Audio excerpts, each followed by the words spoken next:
आवर्त सारणी से एक और फायदे हैं हमारे, वो है कि उन तत्वों के बाह्य कोश में कितना इलेक्ट्रॉन होता है हम बता सकते हैं। वर्ग संख्या और अंतिम कोश में उपस्थित इलेक्ट्रॉनों की संख्या बराबर होती है। मतलब ये कि ये तत्व पहले वर्ग में है पूरे, तो इसका मतलब ये हुआ कि इस तत्व के बाहरी कोश में, इस तत्व के परमाणु के बाहरी कोश में एक इलेक्ट्रॉन है। पहले वर्ग का तत्व है, अंतिम कोश में एक इलेक्ट्रॉन है। दूसरे वर्ग का तत्व है, अंतिम कोश में 2 इलेक्ट्रॉन है। तीसरे ए वर्ग का तत्व है, इसके अंतिम कोश में 3 इलेक्ट्रॉन है। 4, 5, 6, 7, 8 अंतिम कोश में उपस्थित इलेक्ट्रॉन को हम दर्शा सकते हैं। अंतिम कोश में उपस्थित इलेक्ट्रॉन को हम डॉट के रूप में प्रदर्शित करते हैं। तब इस तरह के संकेतों को हम लुईस संकेत कहते हैं, लुईस डॉट संकेत कहते हैं। लुईस संकेत लेविस होता है एक्चुअली, लेविस डॉट सिंबल है ना, बोलते समय लुईस बोल देते हैं, है ना। लेविस डॉट संकेत होता है, सिंबल। तो ये कैसे होगा मैं आपको जरा बताना चाहूंगा। इसमें आने वाले सभी तत्वों को मैं m मान लूं तो इसे मैंने m लिखा। इसके बाह्य कोश में इलेक्ट्रॉन है एक। इसका मतलब ये हुआ, हम ये कह रहे हैं कि हाइड्रोजन का लेविस डॉट सिंबल होगा H में 1 इलेक्ट्रॉन, लिथियम के अंतिम कोश में 1 इलेक्ट्रॉन, सोडियम के अंतिम कोश में 1 इलेक्ट्रॉन, मतलब एक बिंदु के रूप में दर्शाएंगे। यानी जितने भी तत्व है उसके अंतिम कोश में कितना इलेक्ट्रॉन है, 1 है। क्लियर हो गया। अब चलें दूसरी बात है, 2a वर्ग के तत्वों के लिए बात करें तो इसके अंतिम कोश में कितना इलेक्ट्रॉन है, 2। तो इसका लेविस डॉट सिंबल होगा 1, 2 बिंदुएं आएंगी।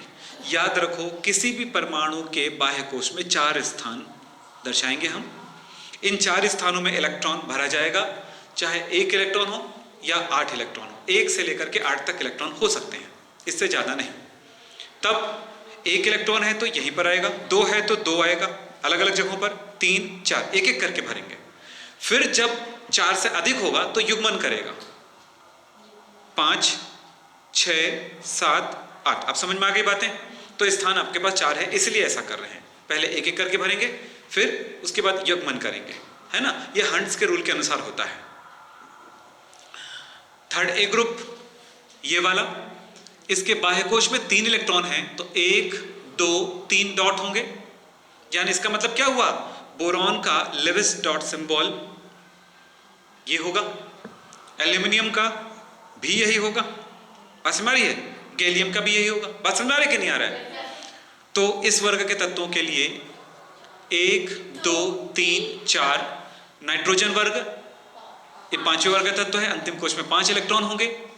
तो 1, 2, 3, 4, 5 आपको समझ में आ गया होगा कि नाइट्रोजन पर 1 युग्मित इलेक्ट्रॉन होगा और 3 अयुग्मित होगा। यानी इसमें आने वाले सभी तत्वों में यही होगा। 16वें ग्रुप 6 इलेक्ट्रॉन, 1, 2, 3, 4, 5, 6। देखिए 2 युग्मित है, 2 जोड़ी में है और 2 अयुग्मित है, अनपेयर है। 17वें वर्ग यानी 7वें वर्ग के तत्व में 7 इलेक्ट्रॉन होगा, 1, 2, 3, 4, 5, 6, 7। इसमें 1 अयुग्मित है, 3 युग्मित है। और इसमें देखें 1, 2, 3, 4, 5, 6, 7, 8, इसमें एक भी अयुग्मित नहीं है।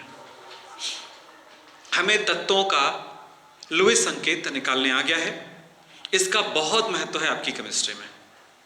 इसके बगैर आप केमिस्ट्री बिल्कुल नहीं कर सकते। आप कुछ भी कर रहे होंगे तो वो सिर्फ रट्टा है और कुछ नहीं है। बिल्कुल रट्टा मारने की बजाय उनको समझते जाइए। आप इसी क्रम में पढ़ते जाइए जो मैं अभी बता रहा हूं आपको। चलिए, अगर हमें लुईस सिंबल बनाने आते हैं तो हम इनकी संयोजकता निकाल सकते हैं। इनके लिए नेक्स्ट पार्ट